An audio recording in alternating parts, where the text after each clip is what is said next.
STF ने काला खैरमपुरिया को किया गिरफ्तार। हिसार में महिंद्रा शोरूम पर करवाई थी फायरिंग। हिसार के खैरमपुरिया गांव का रहने वाला है गैंगस्टर काला खैरमपुरिया। गैंगस्टर काला खैरमपुरिया कई मामलों में था वांटेड। काला के गिरोह के सदस्यों ने कुछ साल पहले राजस्थान के गंगानगर के व्यापारी पर भी फायरिंग की थी और करीब 2 करोड़ रुपए की फिरौती मांगी थी। इसके अलावा काला खैरमपुरिया गिरोह के सदस्य सिरसा में अवैध हथियारों के साथ पकड़े भी गए थे। काला के गुर्गे गुलशन ढाबा हरियाणा में भी वारदात को दिया था अंजाम। बर्गर किंग हत्याकांड में भी काला का नाम आया था सामने। गुरुग्राम एसटीएफ ने काला खैरमपुरिया को गिरफ्तार कर लिया है। गुरुग्राम एसटीएफ काला खैरमपुरिया को थाईलैंड से गिरफ्तार करके लाई है। काला खैरमपुरिया ने भाऊ गैंग के गुरगाए के जरिए हिसार में 5 करोड़ की रंगदारी मांगी थी। इसके अलावा 2 व्यापारियों से 2-2 करोड़ की रंगदारी मांगी थी। पिछले 8 साल से काला खैरमपुरिया देश से बाहर था। उसकी लास्ट लोकेशन पुर्तगाल बताई जा रही थी। वहां से बैठकर हरियाणा में अपराध को अंजाम दे रहा था। हरियाणा पुलिस की स्पेशल टास्क फोर्स ने कुख्यात अपराधी राकेश उर्फ काला खैरमपुरिया की सफल गिरफ्तारी के साथ एक महत्वपूर्ण उपलब्धि हासिल की है। राकेश, जिसे काला खैरमपुरिया के नाम से भी जाना जाता है, एक गंभीर और हिंसक अपराधों में व्यापक रूप में शामिल था और सन 2020 में पैरोल पर रिहा होने के उपरांत भगौड़ा होकर पुलिस की गिरफ्त से बच रहा था। इस दौरान उसने भारत में रहते हुए और बाद में विदेशों जैसे यूएई, आर्मेनिया और थाईलैंड जैसे देशों में रहकर भारत में आपराधिक गतिविधियों को अंजाम देना जारी रखा। राकेश का आपराधिक रिकॉर्ड सन 2014 से शुरू हुआ और उसके ऊपर डकैती, लूट, हत्या और अवैध हथियार रखने जैसे अपराधों के लिए उपयोग अंकित किए गए।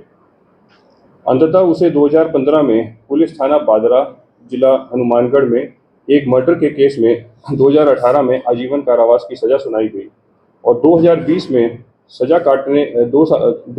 तक सजा काटने के बाद उसे पैरोल पर रिहा किया गया, परंतु उसने अभी कभी वापस रिपोर्ट नहीं किया।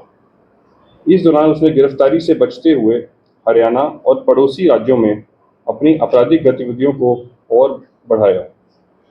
उसने सन 2021 में थाना भट्टूकलां, जिला फतेहाबाद में गांव दरोली में एक हत्या की, परंतु तब भी पुलिस उसे गिरफ्तार करने में नाकामयाब रही और इस अभियोग में माननीय अदालत ने वर्ष 2023 में उसे एक उद्घोषित अपराधी घोषित किया। फर्जी तरीके से प्राप्त डॉक्यूमेंट्स यूज करके उसने पासपोर्ट बनवाया और 2023 की शुरुआत में देश से फरार हो गया और विदेश में अपने आपराधिक गिरोह का संचालन करने लगा। स्थानीय गिरोहों के साथ गठजोड़ कर हिंसक कृत्यों का अंजाम दिया। उसके संपर्क कुख्यात आपराधिक समूहों जैसे हिमांशु भाऊ गैंग और नीरज फरीदपुरिया गैंग के साथ फैले हुए हैं और इनके साथ योजना बनाकर राकेश उर्फ काला ने कई हाई प्रोफाइल अपराध जैसे टारगेटेड किलिंग, एक्सटॉर्शन और रैंसम कॉल्स की घटनाओं को अंजाम देने में मुख्य भूमिका निभाई। प्रमुख घटनाओं में दिसंबर 2023 में जिला सोनीपत के गांव में एक सरपंच की हत्या, इस साल जनवरी में गोहाना के एक प्रसिद्ध मिठाई की दुकान पर फायरिंग, मुरथल के एक ढाबे पर दिन दिहाड़े हत्या और पिछले महीने दिल्ली के राजौरी गार्डन में एक बर्गर किंग नाम के आउटलेट पर निर्ममता से एक व्यक्ति की हत्या में मुख्य भूमिका निभाई। अभी गत 24 जून 2024 को 3 नकाबपोश हमलावरों ने जिला हिसार हरियाणा में महिंद्रा कार डीलरशिप के बाहर गोलाबारी की। हरियाणा पुलिस की स्पेशल टास्क फोर्स ने एक विस्तृत जांच शुरू की और राकेश उर्फ काला खैरमपुरिया को इस घटना के पीछे का मास्टरमाइंड पाया। जांच से पता चला कि राकेश ने हथियारों की व्यवस्था की और हमले की योजना बनाने में हथियारों के साथ समन्वय किया और उसने अपने इंस्टाग्राम अकाउंट के माध्यम से कार डीलरशिप पर हमले की जिम्मेदारी भी ली। स्पेशल टास्क फोर्स हरियाणा ने उसे ढूंढने के लिए एक विस्तृत जांच की। जांच के दौरान एसटीएफ की टीमों ने उसके फर्जी पहचान का पता लगाया, जिसके आधार पर काला ने अपना पासपोर्ट बनवाया था। एक बार उसकी पहचान स्थापित हो जाने के बाद टीमों ने उसकी यात्रा विवरण का पता लगाया और कठिन प्रयासों के बाद उसे विदेश में चिन्हित कर लिया गया।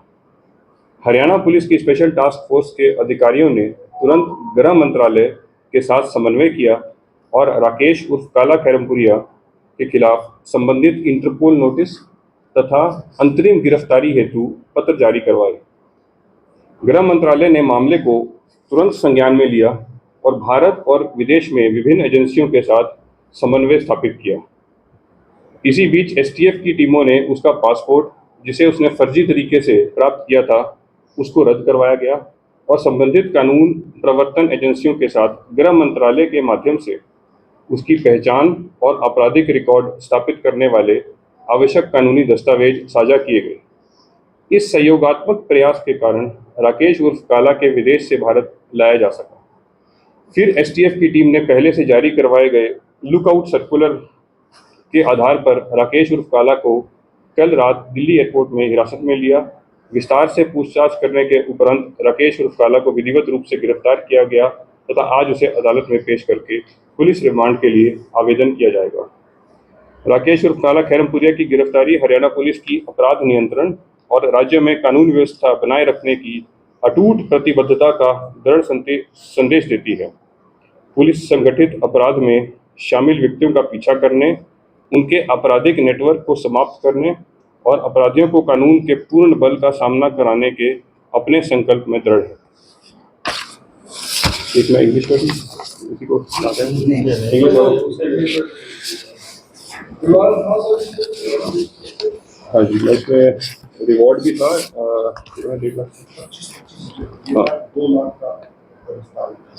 अलग अलग मामले में 25-25 का 2 जगह इनाम था। आपराधिक मामले कुल कितने दर्ज हैं? इसके ऊपर 15 आपराधिक मामले दर्ज हैं।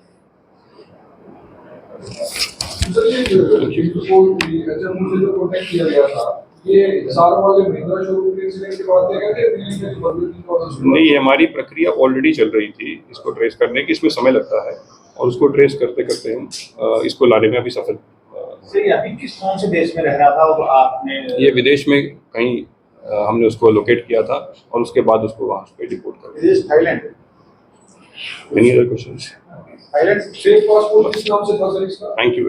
इससे ज़्यादा डिटेल्स हम लोग नहीं शेयर कर सकते जितनी हम लोग शेयर कर सकते थे। इस इन्वेस्टिगेशन की बड़ी प्रिलिमिनरी स्टेज में है, ताकि आगे के गवाह और आगे हमारा एविडेंस डिस्ट्रॉय ना हो। इस वजह से हम इससे ज़्यादा शेयर नहीं कर पाएंगे।